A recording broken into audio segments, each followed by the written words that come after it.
Propaganda फैलाने वाले लोग भी इंक्लूडेड है। एक्चुअली में कितने लोग गए आईसिस को ज्वाइन करने इंडिया छोड़कर? यूएस की डिपार्टमेंट ऑफ स्टेट की रिपोर्ट ने बताया कि करीब 66 नॉन इंडियन ओरिजिन फाइटर्स थे जो आईसिस से एफिलिएटेड थे एज ऑफ नवंबर 2020। सही सुना आपने, सिर्फ 66। 2018 की स्टैट न्यूज ग्लोबल रिपोर्ट ने भी 60 का ही फिगर दिया था, तो ये नंबर उसके बड़े आसपास है। तो इस 60 के नंबर में से कितनी औरतें हैं? करीब 13 औरतें हैं। कितनी औरतें हैं जो केरला से हैं? सिर्फ 6 औरतें हैं जो केरला से हैं। इन 6 में से ऐसी कितनी औरतें हैं जिन्हें बाकी धर्मों से इस्लाम में कन्वर्ट किया गया? 3 औरतें हैं। इन 3 में से 2 क्रिश्चियंस थी और 1 हिंदू थी। तो जो फिल्म में दिखाया जा रहा है ये सिर्फ 3 औरतों के साथ असल जिंदगी में हुआ है, और वो भी वैसे नहीं हुआ जैसे फिल्म में दिखाया जा रहा है। और यहां दावा किया गया है कि 32,000 औरतों के साथ ऐसा हुआ। यही है वो बड़ा झूठ दोस्तों। ये झूठ इतना बड़ा है कि कोई आम इंसान इसे सुनेगा तो उसे लगेगा यार 32,000 के साथ नहीं, कुछ तो सच्चाई होगी इसमें, कुछ हजार औरतों के साथ ऐसा हुआ होगा। कुछ हजार नहीं तो चलो कुछ 100 औरतों के साथ ऐसा हुआ होगा। नहीं, सिर्फ 3 के साथ। अब आप में से कुछ लोग कहेंगे यार 32,000 हो या 3 हो क्या फर्क पड़ता है, कहानी तो वही है ना। इसमें प्रॉब्लम क्या है? कई प्रॉब्लम्स हैं। पहला तो ये कि अगर 32,000 की जगह 3 का नंबर इस्तेमाल किया जाता है तो फिल्म का पूरा कॉन्सेप्ट ही फेल हो जाता है। ये कहना कि यहाँ पर एक खुफिया लव जिहाद की कंस्पिरेसी चल रही है, लड़कियों को फोर्सिबली कन्वर्ट करने की और उन्हें आईसिस भेजने की, और इस कंस्पिरेसी का नतीजा सिर्फ 3 औरतें निकली, तो इसका मतलब ये इंडिविजुअल केसेस हैं, यहाँ पर कोई कंस्पिरेसी नहीं हो रही है। दूसरा, इस लेवल तक जनरलाइज करना चीजों को और एग्जैजरेट करना एक बहुत ही बेवकूफी वाली चीज है। यही चीज अगर किसी और इंसिडेंट के साथ करी जाए तो आप कहोगे कि क्या बकवास है ये। एग्जाम्पल से समझाता हूं। पिछले कुछ महीनों में हमें ऐसे 3 केसेस देखने को मिले हैं जहां पर किसी इंडियन सिटीजन ने चलती हुई फ्लाइट के अंदर किसी और पैसेंजर के ऊपर पेशाब कर दिया। अब इमेजिन करो कोई अमेरिका या जापान जैसा देश एक फिल्म बनाए यहाँ पर इंडिया स्टोरी नाम से, और उस फिल्म में दिखाया जाए कि कैसे ये इंडियंस तो हमेशा पेशाब ही करते रहते हैं औरों के ऊपर फ्लाइट्स में। 32,000 ऐसे इंसिडेंट्स देखने को मिले हैं जहां पर इंडियंस ने पेशाब किया है किसी और के ऊपर। कैसा लगेगा आपको सुनकर?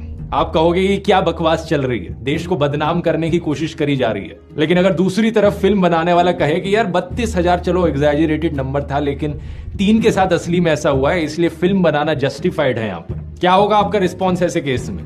कोई सेंस है इस बात? इसी तरीके से दोस्तों 3 लोगों के इंडिविजुअल केसेस को लेकर पूरी केरला स्टेट को बदनाम किया जा रहा है। इस चीज को लेकर जब फिल्म के डायरेक्टर से सवाल किया गया, पूछा गया कि भाई सोर्स क्या है आपके इस नंबर का, तो वो सवालों से भागते रहे। ऑल्ट न्यूज से बात करते वक्त उन्होंने कहा कि जब फिल्म रिलीज हो जाएगी तब मैं अपना डेटा बताऊंगा कि किस डेटा के आधार पर मैंने 32,000 बोला था। द क्विंट को इन्होंने कहा कि ऐसे सवाल पूछने से कोई फर्क नहीं पड़ता, इट इज वेरी क्लिशेड। जब फिल्म की स्क्रीनिंग हुई जेएनयू में तो इन्होंने कहा कि 32,000 वाला नंबर एक आर्बिट्रेरी नंबर था, और जब बात कोर्ट में पहुंची तो इन्होंने फिल्म के डिस्क्रिप्शन से 32,000 वाला नंबर ही हटा दिया और 3 नंबर डाल दिया। सच बात तो यह है दोस्तों कि इन 3 औरतों की यह कहानी भी सुनाने लायक है, अगर ये कहानी सुनाई जाती बिना झूठ और प्रोपेगेंडा के।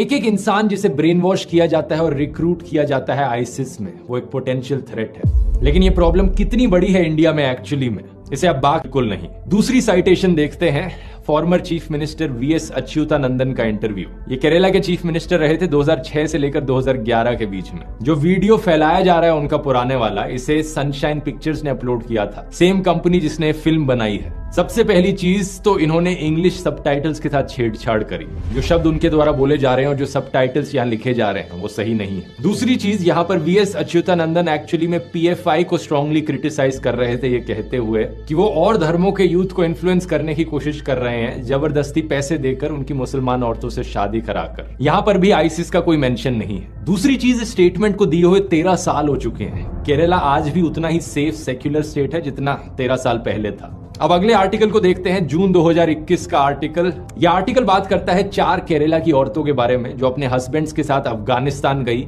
Islamic state of Khorasan province join करने 2016 से 18 के बीच में। इनके हस्बैंड्स अलग अलग हमलों में मारे गए। इनके नाम है निमिशा आलियास फातिमा ईसा, Sonia Sebastian आलियास Ayesha, marine Jacob आलियास Maryam और रफीला।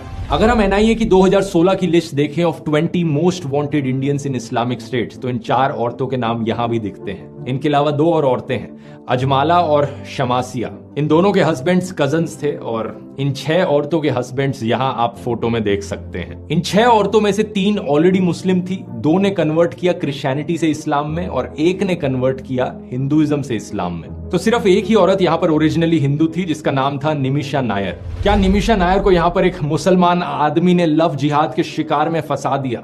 इसका जवाब जानने के लिए हम देखते हैं निमिषा के हस्बैंड कौन है। ईजा एक ऐसा बंदा है जो खुद क्रिश्चियनिटी से कन्वर्ट किया था इस्लाम में। उसका पुराना नाम था बेक्सन विंसेंट। बेक्सन का भाई बेस्टिन भी कन्वर्ट किया था क्रिश्चियनिटी से इस्लाम में, और वो भी एक और, इन 4 में से एक और औरत का हस्बैंड था। तो दोनों भाई और उनकी दोनों बीवियां सारे कन्वर्ट्स, सारे ब्रेन वॉश्ड। हाल ही में इंडियन सरकार ने इन 4 औरतों को वापस इंडिया आने से रिजेक्ट कर दिया था। इनमें से 3 के video interviews, Nimisha, Sonia Sebastian और रफीला के, आप YouTube पर ऑनलाइन देख सकते हो। YouTube channel straight news global पर 2020 में इन्होंने इंटरव्यू दिया था, और वहां आप असली में देख सकते हो कि औरतें दिखने में कैसी थी, बात करने में कैसी थी और कैसा इनका बिहेवियर था। When there was a Khilafah, when I was a Mamun, I was happy at that time. So I can never say that Khilafah was wrong. What I did was wrong. That I can't say it because I had a comfortable life there. इस video को देखने के बाद कोई भी देख सकता है कि औरतें अभी भी कितनी ब्रेन वॉश्ड और रेडिकलाइज्ड हैं। लेकिन द केरला स्टोरी फिल्म की जो मेन कैरेक्टर है, कॉन्स्टेंटली वो सिंपैथी इवोक करने की कोशिश करती है। फिल्म में जितना बेचारा और इनोसेंट करके दिखाया गया है इन औरतों को, ये इनोसेंस असल जिंदगी के वीडियोस में शायद ही झलकती है। मैं आपसे पूछना चाहता हूं, क्या आपके अंदर सिंपैथी होगी इन रियल लाइफ औरतों के लिए, या फिर आप इन्हें ब्रेन वॉश्ड बेवकूफ कहोगे? क्या आप चाहोगे कि अफगानिस्तान की जेल में ही पड़ी रहे, या फिर इंडियन सरकार इन्हें इंडिया में वापस लाए और इंडियन जेल में डाले? ये सवाल मैं आप पर छोड़ता हूं, नीचे कमेंट्स में लिखकर बता सकते हैं आपकी राय क्या है।